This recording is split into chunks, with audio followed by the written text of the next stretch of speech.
Oh man, I love Donkey Kong Country Tropical Freeze. I can't wait to see what Retro Studios cooks up for the next one. It's weird how of all Nintendo's characters, it's Donkey Kong that gets passed around from developer to developer like a $2 whore. After the run of the original arcade games, Nintendo asked Rare to make the Donkey Kong Country games, a trilogy of great 2D platformers that was capped off with Donkey Kong 64, one of my favorite games ever made, alongside Donkey Kong Country 3. That's right, I'm a Donkey Kong Country 3 and Donkey Kong 64 defender. I feel no shame, only pride. But then Nintendo and Rare got divorced, and Donkey Kong became the neglected child that didn't get enough love from either parent. The GameCube and Game Boy Advance eras were weird times for Donkey Kong, focusing on just ports of the Donkey Kong Country games, a spin-off trilogy of Tyco games in a gorilla's clothing, and the King of Swing games. These weren't bad, but look me in the eyes and tell me anyone has talked about the King of Swing games in the last ever. But once the Wii era started, Nintendo was finally ready to bring Donkey Kong back to the limelight. Oh, but they couldn't be bothered to do it themselves. They needed help to bring the gorilla back. But the question was, who to ask? Maybe Capcom, the studio known for a ton of fantastic 2D platformers over the years. Maybe Konami. I mean, they haven't quite destroyed all of the goodwill they've built up yet. No, Nintendo chose to turn to their subsidiary Retro Studios, which makes sense on paper, given how Retro revived the Metroid series after it skipped the Nintendo 64 and made the Metroid Prime trilogy, games considered to be some of the best Metroid has to offer. But Metroid is a serious FPS adventure title, focusing on disturbing monsters, intense gunfights, intricate lore, basically a bunch of shit Donkey Kong doesn't have. But Nintendo said, yup, those are the guys. And you know what? Somehow, that is correct. I don't know what prophet at Nintendo saw the Samus Aran to Donkey Kong connection, but Retro Studios made Donkey Kong Country Returns, and later on, the topic of today's video, Donkey Kong Country Tropical Freeze.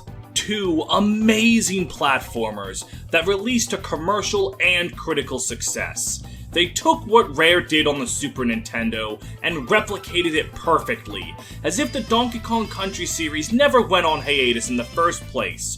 But then, after Tropical Freeze, we've entered yet another Donkey Kong Dark era. DK hasn't gotten a new game in over a decade, not even a spin-off.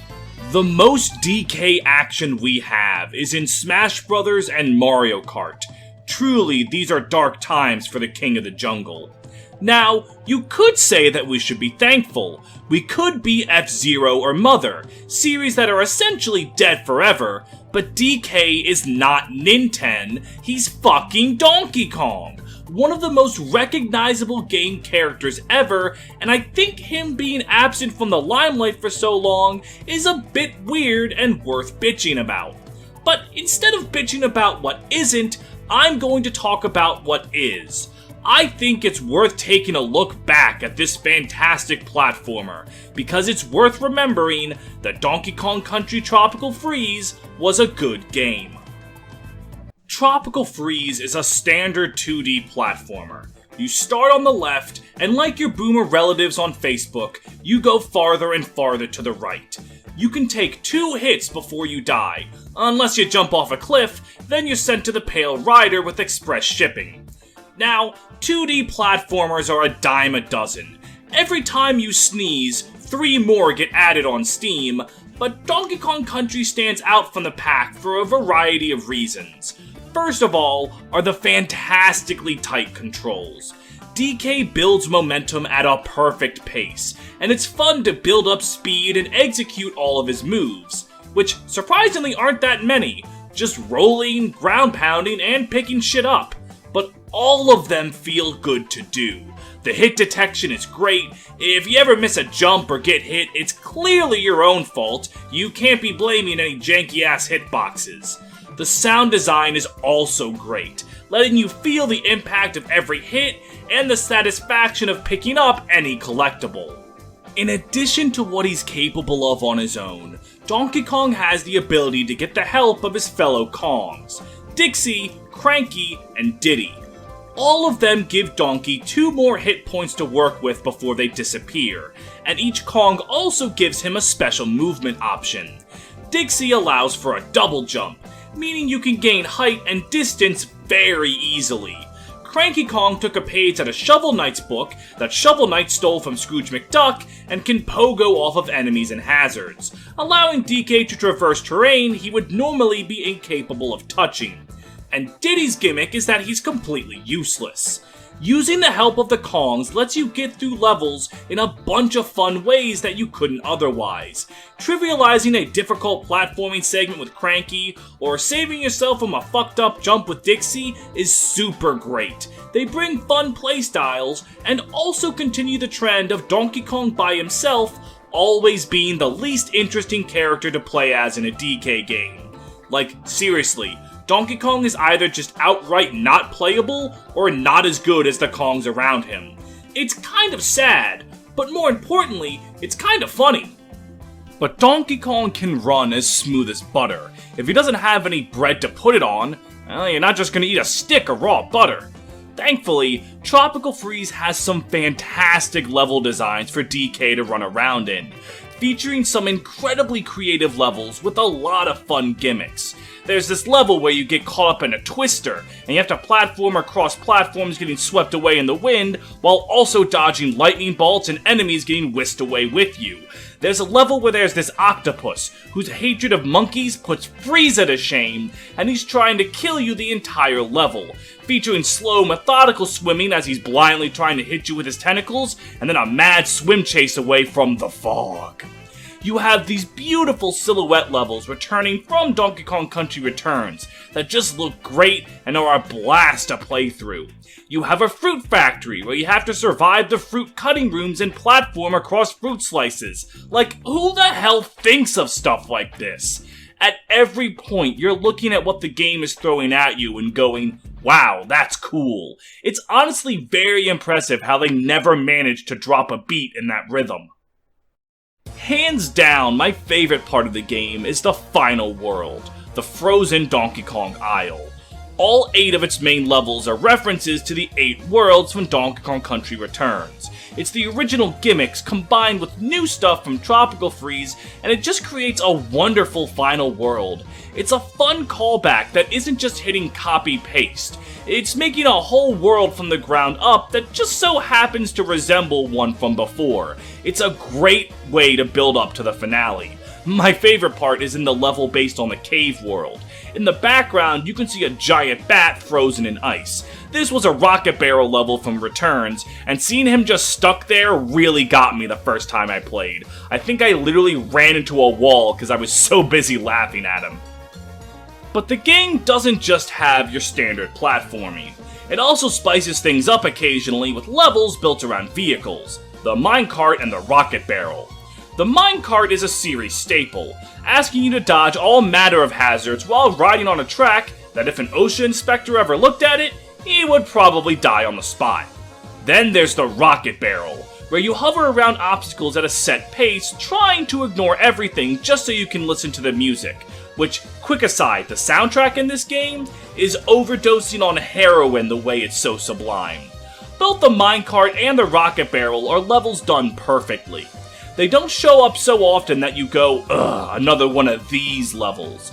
They show up just often enough that they're a fun distraction from the traditional levels. And like the traditional levels, these get fucking crazy. There's a level in a sawmill that's just absolutely insane. It's more solid stuff. And every one of the game's 6 worlds cap off with a fantastic boss fight. The bosses have patterns that are telegraphed fairly, and the difficulty is just right. You'll probably die on a lot of them quite a few times, especially that goddamn pufferfish. But by the time that you get their patterns down and realize what you're doing, you'll probably be able to get through the whole thing with only 1 or 2 hits. But okay, this is where Donkey Kong Country being a 2D platformer is kind of an issue. because if you want a 2D platformer with good level design and good controls, they really aren't that hard to find. So what is Tropical Freeze's shtick? Like, Sonic has his speed, Mega Man has his weapons, Celeste has trans rights. What does Donkey Kong have that makes it worth playing over any other platformer you could get? In my opinion, Tropical Freeze excels at two things: difficulty and its emphasis on secrets. Donkey Kong is no Kirby. This is not a pleasant romp through some fun and cute levels. No, everyone and their mother is out to get this goddamn monkey. The jumps you have to make and the enemies you have to get past can be very tricky, and in polar opposite ways. There are plenty of moments where you need to exercise patience, waiting for the right moment to dash through enemies and pits to get to safety. And there are other moments where everything is insane and on fire, and you just need to hoof it, where your jumps and movement are all about instinct and not really any thinking. The game ramps up its difficulty very well. Each world is more difficult than the last, but at no point does it get bullshit unfair.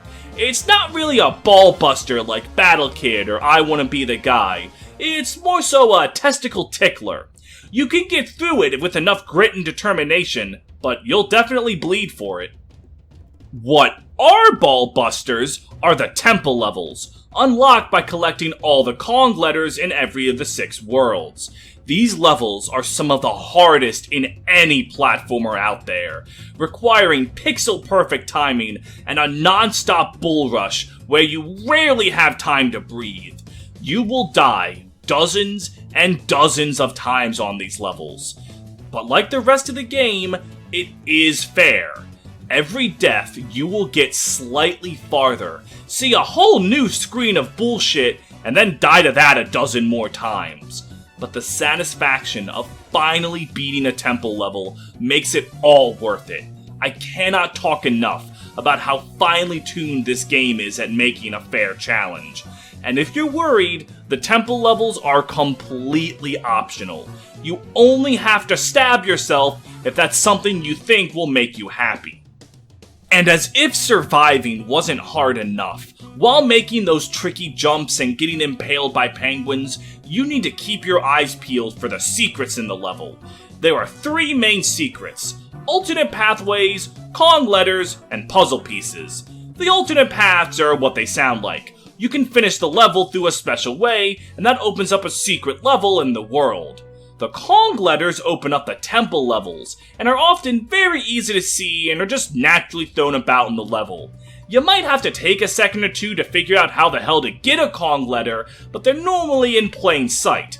The Kong letters and the secret pathways contribute to your completion percentage. The puzzle pieces are completely optional, but they're the real kicker. They're hidden all over the place, with a bare minimum of 5 in each level and a maximum of 9.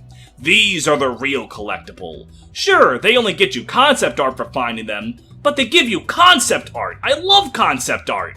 And if you're not as into concept art as I am, you're just gonna have to live with the fact that every time you look at a level, you don't have all the puzzle pieces. And can you live with yourself looking at a 5 out of 9? No, I don't think you can. Your method of getting puzzle pieces vary. Some of them are gimmies and are easy to spot. Like, you know, the classic go left at the start of the level. Others require you to notice a ledge or a barrel that's just out of your view. These can either just give you the piece outright, or take you to a bonus stage, where you need to grab all the goodies in a time limit. Secrets in platformers range on a scale of how the fuck was I supposed to know to do that, to why is this even a secret, and Tropical Freeze lands in the middle. They're not too hard, they're not too easy. If you're good enough at secret hunting, you can make it so that being bad at platforming doesn't matter. The extra lives you'll get will make it so that death has no consequence. Some might see that as a bad thing, but I think of it more as a reward for your exploration. It's like saying Ganon is easy if you have every piece of heart in every empty bottle. Like, yeah, no shit, you worked for all of that, so of course you're rewarded. Also, fun fact, while I was recording that 10-second bit to get Ganondorf, the tennis match between us lasted like 45 seconds. I've never seen it last that long. I think Ganondorf heard I was talking shit and acted accordingly. Speaking of rewards, getting every Kong letter in the game and beating every level unlocks hard mode, where you go from 4 hit points to 1 and you have to beat every level in one go. Checkpoints are completely removed. You can choose which Kong to play as though. You're no longer forced to use Donkey Kong, so you can think hard about which Kong. So you play through the whole game again as Dixie, and it's here that the game's level design really shines. Since you already beat every stage, you're no longer caring about secrets, just survival, and you'll find how well an experienced hand can breeze through the game.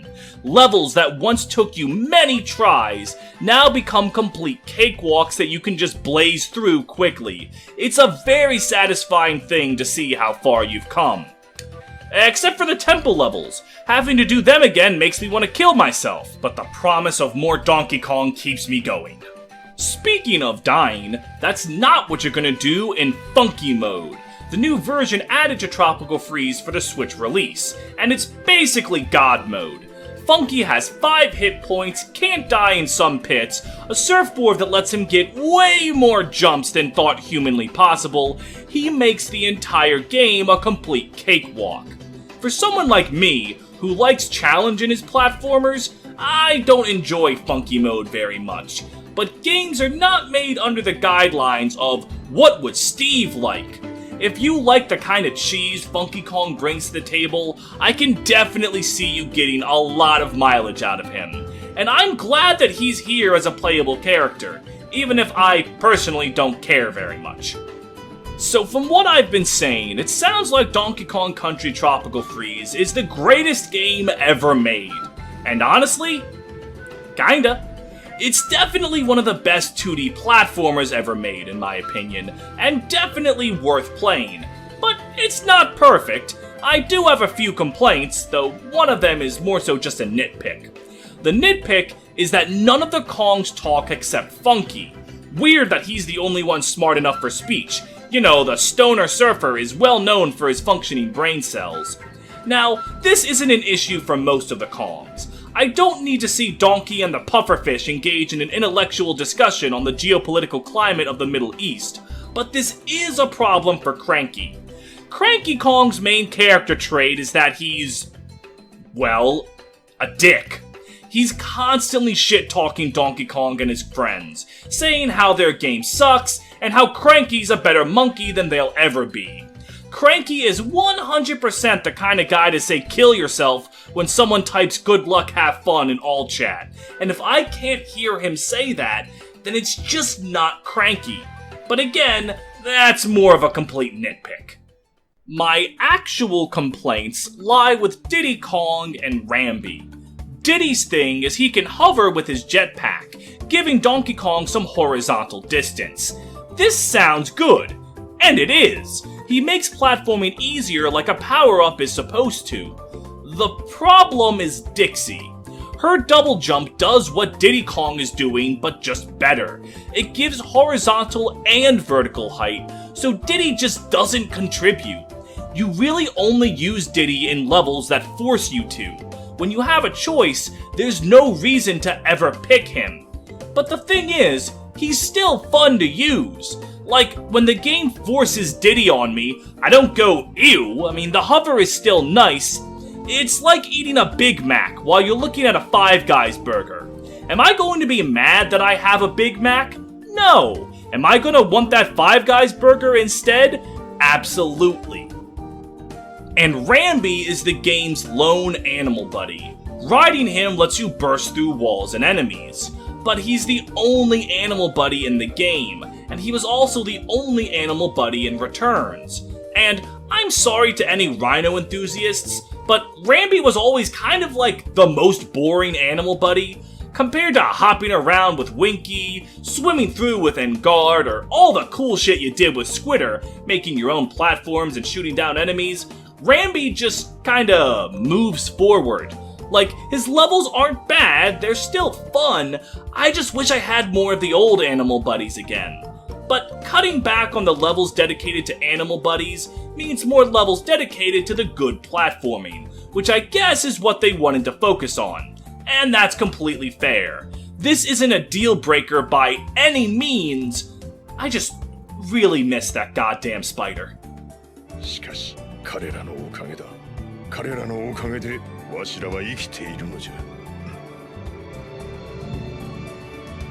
At the end of the day, though, my complaints all come with the adage of, they're still fun, so I can really hardly call them complaints.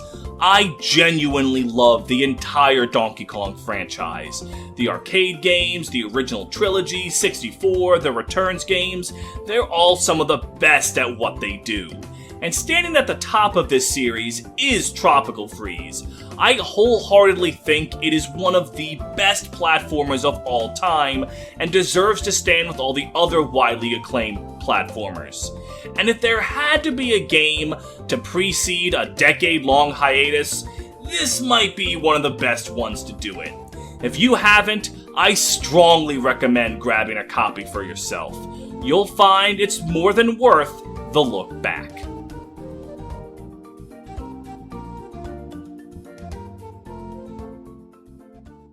Before this video ends, I would like to thank my patrons, including Adebayo Thompson, Andrew Crockett, Benz Again, Dr. McBackstab, Fireman Lord, Great Riek, Hell on Heelys, Ichigo D. Camus, Jaeger, Guts, Kenpachi, Shiro, Uzumaki, Kira, Mato, Kratos, Char, Ansible, Frederick, Sirius, Pulsara, Hakum, and the White Void, Justpacito 2, Lysevening Bolt, Martha, Valiant War Criminal, Morga Lorgan, Nevrix, the Tourmaline Project creator, Shenlu, Percival Frederickstein, Von Musso, Klaus, Rollo III, but you can call me Percy, Step D, Tato, the world's most unironic 8.5 tail stand, Walmart Greeter, Your Girl Owen, Alexis Ovea, Brentendo 11, Drew Hack, Ginger, Gugu Gaga, Cornelia Milkers 92, and Upscale Furry Trash. Thank you all for your continued support, and hopefully we'll have more of these soon. I think cutting down to shorter videos really helps me make these more, and I really enjoyed making this video.